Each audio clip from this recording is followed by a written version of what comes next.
우리는 불안을 싫어한다고 말합니다. 걱정 없이 평온한 삶을 원하고 마음이 흔들리지 않기를 바랍니다. 그런데 이상한 일이 있습니다. 우리는 무서워하면서도 공포 영화를 봅니다. 화면 속에서 무언가 튀어나올 것 같으면 두 손으로 눈을 가립니다. 그러면서도 손가락 사이로 다시 화면을 들여다봅니다. 무서운 이야기를 들을 때도 그렇습니다. 이제 그만 듣고 싶다고 말하면서도 결말이 어떻게 되는지는 궁금합니다. 높은 놀이기구 앞에서는 절대로 타지 않겠다고 말하다가도 어느새 줄을 서 있습니다. 우리에게는 불안을 피하고 싶은 마음만 있는 것이 아니라 안전한 거리에서 불안을 경험하고 싶은 마음도 있는 것 같습니다. 두려운데도 끌리고 피하고 싶은데도 궁금한 마음, 두려움과 끌림이 함께 있는 일종의 달콤한 불안입니다. 물론 공포 영화를 볼 때 느끼는 두려움과 키에르케고르가 말한 불안이 완전히 같은 것은 아닙니다. 공포 영화에는 대개 귀신이나 괴물, 낯선 소리처럼 두려움의 대상이 있습니다. 영화가 끝나면 불이 켜지고 우리는 그것이 만들어진 이야기였다는 사실을 압니다. 그러나 키에르케고르가 말한 불안에는 분명한 대상이 없을 때가 많습니다.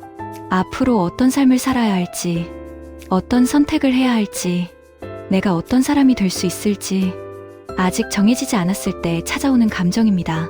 공포 영화가 정해진 이야기 속에서 느끼는 두려움이라면 실존적 불안은 아직 쓰이지 않은 내 삶의 이야기 앞에서 느끼는 흔들림에 가깝습니다. 여행을 떠나기 전날 밤에도 우리는 쉽게 잠들지 못합니다. 내일 어떤 풍경이 펼쳐질지, 함께 가는 사람과 어떤 기억을 남기게 될지 아직 정해지지 않았기 때문입니다. 비가 올 수도 있습니다. 길을 잘못 들어 계획했던 장소에 늦게 도착할 수도 있습니다. 기대했던 풍경이 생각보다 평범할 수도 있습니다. 하지만 뜻밖의 골목에서 오래 기억할 장면을 만날 수도 있습니다. 함께 간 사람의 새로운 표정과 마음을 발견할 수도 있습니다. 계획에 없던 작은 사건이 오히려 여행에서 가장 소중한 추억으로 남을 수도 있습니다. 아직 아무 일도 일어나지 않았지만 마음은 벌써 내일을 향해 움직입니다. 조금 걱정되지만 기대되고 낯설지만 가보고 싶은 마음. 그것은 단순한 기쁨도 아니고 단순한 두려움도 아닙니다. 아직 정해지지 않은 가능성 앞에서 느끼는 달콤한 흔들림입니다. 키에르케고르는 바로 이 가능성 속에서 불안의 의미를 발견했습니다. 우리는 보통 불안을 없애야 할 감정이라고 생각합니다. 불안하면 마음이 약한 것 같고 평온하지 못한 자신이 어딘가 잘못된 것처럼 느껴집니다. 그래서 불안이 찾아오면 가능한 한 빨리 그 감정에서 벗어나려고 합니다. 휴대전화를 계속 들여다보거나 일부러 바쁘게 움직이거나 괜찮다고 자신을 설득하면서 불안으로부터 달아나려고 합니다. 그러나 키에르케고르는 불안을 전혀 다른 방향에서 바라보았습니다. 그에게 불안은 인간이 자유로운 존재이기 때문에 생기는 감정이었습니다. 돌은 자신이 어디로 갈지 고민하지 않습니다. 나무는 내년에 어떤 삶을 살 것인지 스스로 선택하지 않습니다. 그러나 인간은 끊임없이 선택해야 합니다. 어떤 일을 할지, 누구와 살아갈지, 지금의 자리에 머물지, 새로운 길로 나아갈지 결정해야 합니다. 어떤 말을 할지 선택해야 하고 때로는 어떤 말을 하지 않을지도 선택해야 합니다. 우리는 이미 완성된 존재가 아니라 선택을 통해 조금씩 자신이 되어가는 존재입니다. 그런데 자유에는 언제나 불확실성이 따라옵니다. 선택할 수 있다는 것은 잘못 선택할 수도 있다는 뜻입니다. 새로운 삶을 시작할 수 있다는 것은 익숙한 삶을 떠나야 할 수도 있다는 뜻입니다. 그래서 자유는 기쁨이면서 동시에 두려움입니다. 키에르케고르는 불안을 자유의 가능성 앞에서 느끼는 현기증과 같은 것으로 바라보았습니다. 높은 곳에 섰을 때 우리는 아래로 떨어질까 봐 두려워합니다. 하지만 한편으로는 내가 앞으로 발을 내디딜 수도 있다는 사실 때문에 아찔함을 느끼기도 합니다. 아무것도 선택할 수 없다면 선택 앞에서 불안해할 필요도 없습니다. 불안은 때로 우리에게 아직 선택할 수 있는 삶이 남아있다는 증거입니다. 공포와 불안은 비슷해 보이지만 조금 다릅니다. 공포에는 대개 분명한 대상이 있습니다. 눈앞에 위험한 동물이 있거나 내일 중요한 시험이 있거나 병원 검사 결과를 기다릴 때처럼 무엇이 두려운지 비교적 정확히 알고 있습니다. 그러나 불안은 대상이 선명하지 않을 때가 많습니다. 이대로 살아도 되는지, 앞으로 무엇을 해야 하는지, 내가 선택한 길이 맞는지 뚜렷한 답이 없을 때 찾아옵니다. 자녀가 독립한 뒤 갑자기 자신의 시간이 생겼을 때도 그렇습니다. 늘 가족을 중심으로 살아왔는데 이제 아이들은 각자의 삶을 살아갑니다. 그토록 바라던 여유가 생겼지만 마음 한쪽은 오히려 허전해집니다. 이제 나는 무엇을 해야 할까? 앞으로의 시간은 누구의 어머니나 아내라는 이름이 아니라 내 이름으로 살아도 되는 것일까? 이때 찾아오는 불안은 빈자리가 생겼기 때문만은 아닙니다. 내 삶을 다시 선택할 수 있는 가능성이 생겼기 때문이기도 합니다. 문 하나가 닫힌 뒤 전혀 다른 문들이 한꺼번에 보이기 시작한 것입니다. 키에르케고르의 불안의 개념에는 이런 뜻의 인상적인 문장이 나옵니다. 불안이 깊으면 그 문화도 깊어진다. 이 말은 불안이 많은 사회일수록 좋다는 뜻이 아닙니다. 사람이 더 많이 고통받아야 예술과 철학이 발전한다는 뜻도 아닙니다. 불안을 깊이 느낀다는 것은 인간 존재의 모순과 불확실성을 쉽게 외면하지 않는다는 뜻에 가깝습니다. 인간은 왜 태어나는가? 우리는 어떻게 살아야 하는가? 사랑하는 사람과는 왜 언젠가 헤어져야 하는가? 인간은 자유로운데 왜 모든 것을 마음대로 할 수 없는가? 삶은 아름다운데 왜 그 아름다움은 영원하지 않은가? 이 질문들에는 쉽고 분명한 답이 없습니다. 그러나 인간은 답이 없다는 이유로 질문을 포기하지 않았습니다. 죽음을 이해하기 위해 신화와 종교, 장래의식을 만들었습니다. 자연의 거대한 힘을 이해하기 위해 전설과 이야기를 만들었습니다. 이별과 상실을 견디기 위해 노래를 부르고 시를 썼습니다. 운명과 선택의 모순을 표현하기 위해 비극과 철학을 만들었습니다. 설명할 수 없는 불안을 이야기와 노래와 그림으로 바꾸는 과정에서 문화는 깊어졌습니다. 불안이 곧 문화가 된 것은 아닙니다.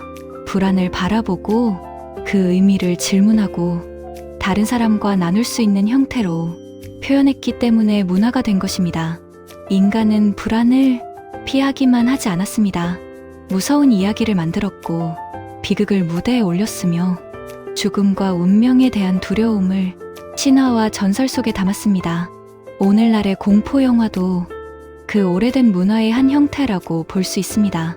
우리는 어두운 극장에 앉아 현실에서는 피하고 싶은 두려움을 이야기 속에서 바라봅니다. 영화가 끝나면 다시 안전한 현실로 돌아올 수 있다는 것을 알기 때문에 우리는 두려움을 견디며 그 안을 들여다볼 수 있습니다. 왜 인간은 어둠을 두려워하는지, 왜 죽음을 생각하는지, 왜 익숙한 세계가 무너지는 이야기에 마음이 끌리는지를 경험합니다. 불안을 이야기로 만든 순간 그 감정은 단순한 고통에서 벗어나 함께 바라볼 수 있는 문화가 됩니다. 공포는 이야기가 되고 두려움은 상징이 됩니다. 한 사람의 불안은 다른 사람과 나눌 수 있는 경험으로 바뀝니다. 그러나 문화의 깊이는 공포를 얼마나 강하게 자극하는가에 달려있지 않습니다.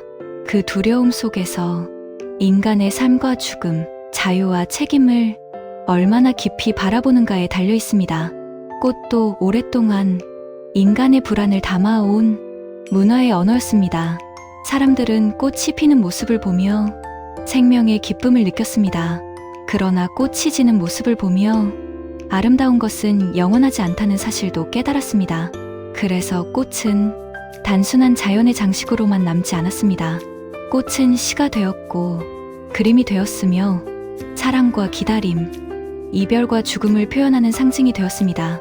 겨울 끝에 피는 매화에는 추위를 견딘 뒤에도 다시 시작할 수 있다는 희망을 담았습니다. 짧게 피고 지는 봄꽃에는 아름다운 순간이 오래 머물지 않는다는 아쉬움을 담았습니다.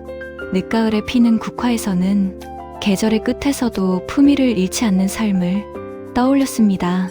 꽃은 아무 말도 하지 않습니다. 하지만 인간은 꽃을 바라보며 자신의 기쁨과 두려움, 기다림과 상실을 읽었습니다. 꽃이 피고 지는 모습을 통해 삶의 더섭음을 생각했고 그 더섭음을 시와 그림과 노래로 남겼습니다. 꽃이 영원히 피어 있다면 우리는 꽃을 기다리지 않을 것입니다. 언젠가 진다는 사실을 알기에 피어 있는 순간을 오래 바라봅니다. 사라질 수 있다는 불안이 한 송이 꽃을 더 귀하게 만들고 그 꽃을 바라보는 마음이 한 편의 시와 한 폭의 그림을 탄생시킵니다. 우리 문화의 노래와 이야기에도 비슷한 마음이 담겨 있습니다. 사람들은 살아가며 수많은 억울함과 이별을 경험했습니다. 하지만 그 감정을 마음속에만 가두어 두지는 않았습니다. 판소리와 민요 속에서 슬픔은 울음이 되었다가 때로는 웃음으로 바뀌었습니다. 견디기 어려운 현실을 풍자와 해악으로 표현하기도 했습니다. 아픔을 단순히 잊은 것이 아니라 노래하고 이야기하면서 함께 견딜 수 있는 감정으로 바꾼 것입니다. 한 사람의 불안은 말하지 않으면 고립이 되지만 이야기가 되면 다른 사람의 마음과 만날 수 있습니다. 개인의 슬픔이 시와 노래가 되는 순간 그 감정은 더 이상 한 사람만의 것이 아닙니다. 누군가는 그 노래를 들으며 나만 이런 마음을 가진 것이 아니라는 위로를 얻습니다. 문화의 깊이는 고통의 크기로 결정되지 않습니다.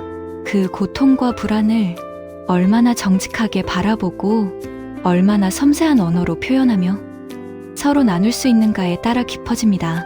그렇다면 개인의 삶에서 불안은 어떻게 다루어야 할까요? 불안을 느낀다고 해서 반드시 위대한 철학을 만들거나 예술 작품을 남겨야 하는 것은 아닙니다. 아주 작은 일로도 충분합니다. 아침에 떠오른 마음을 노트에 몇 줄 적을 수 있습니다. 창가에 작은 화분 하나를 두고 새로운 잎이 나오는 모습을 지켜볼 수도 있습니다. 마음이 복잡한 날에는 조용히 걸으며 나무와 하늘을 바라볼 수도 있습니다. 누군가에게 사실은 내가 조금 두렵다고 솔직하게 말할 수도 있습니다. 이런 작은 행동은 불안을 곧바로 없애주지는 않습니다. 그러나 형태 없이 떠돌던 감정에 이름을 붙여줍니다. 그리고 불안이 무엇을 말하고 있는지 천천히 들여다보게 합니다. 나는 무엇을 잃을까 두려운가? 나는 지금 어떤 삶을 선택하고 싶은가? 내가 두려워하는 것은 실패일까? 아니면 아무것도 바꾸지 않은 채 살아가는 것일까? 불안은 때로 우리가 애써 외면했던 질문을 다시 꺼내 놓습니다. 그리고 그 질문 속에는 앞으로 살아갈 방향이 숨어 있을 수 있습니다. 물론 모든 불안을 긍정적으로만 바라볼 수는 없습니다. 잠을 잘 수 없을 만큼 불안이 지속되거나 일상생활이 어려울 정도로 고통스럽다면 혼자 의미를 찾으려고 애쓰기보다 전문적인 도움을 받는 것이 필요합니다. 키에르케고르가 말한 실존적 불안과 치료가 필요한 불안장애는 완전히 같은 개념이 아닙니다. 불안을 미화해서는 안 됩니다. 그러나 모든 불안을 자신의 결함으로만 생각할 필요도 없습니다. 불안은 때로 삶이 잘못되었다는 신호이기도 하지만 때로는 새로운 삶이 시작되려 한다는 신호이기도 합니다. 꽃봉오리를 바라보면 겉으로는 아무 일도 일어나지 않는 것처럼 보입니다. 그러나 그 안에서는 꽃잎이 만들어지고 조금씩 계절을 준비하며 피어날 순간을 기다리고 있습니다. 우리의 불안도 그와 닮았을지 모릅니다. 겉으로는 흔들리고 아무것도 결정하지 못한 것처럼 보여도 그 안에서는 새로운 생각과 선택이 자라고 있을 수 있습니다. 불안이 씨앗이라면 자유는 뿌리입니다. 그리고 글과 노래, 철학과 예술, 새롭게 선택한 한 사람의 삶은 그 위에 피어나는 꽃입니다. 불안이 있다고 해서 저절로 꽃이 피는 것은 아닙니다. 불안을 오래 방치하면 고통으로만 남을 수도 있습니다. 하지만 그 불안을 외면하지 않고 바라보고 질문하며 표현할 때 불안은 우리 삶을 더 깊게 만드는 출발점이 될 수 있습니다. 여행을 떠나기 전날 밤 우리가 쉽게 잠들지 못하는 이유는 내일이 두렵기 때문만은 아닙니다. 아직 만나지 않은 풍경과 함께 만들어 갈 추억이 우리 앞에서 기다리고 있기 때문입니다. 공포 영화를 보며 눈을 가리면서도 다시 화면을 바라보는 이유도 어쩌면 두려움 너머에 있는 이야기를 알고 싶기 때문일 것입니다. 인간은 불안을 피하고 싶어 하지만 동시에 그 안에 무엇이 있는지 들여다보고 싶어 하는 존재입니다. 그리고 그 불안을 이야기와 노래와 그림으로 바꾸면서 자신과 세상을 더 깊이 이해해왔습니다. 아직 정해지지 않았다는 것은 불안한 일입니다. 그러나 동시에 새로운 가능성이 열려있다는 뜻이기도 합니다. 불안은 언제나 우리를 무너뜨리기 위해 오는 것은 아닙니다. 때로는 아직 살아보지 않은 삶이 우리를 부르는 방식입니다. 꽃이 피기 전 봉우리 속에 수많은 가능성이 숨어 있듯 우리의 불안 속에도 아직 시작되지 않은 삶이 기다리고 있을지 모릅니다. 불안은 삶이 흔들린다는 증거가 아니라 삶이 아직 닫히지 않았다는 증거, 그리고 여전히 새로운 이야기를 만들고 또 다른 꽃을 피울 수 있다는 가능성의 흔들림인지도 모릅니다.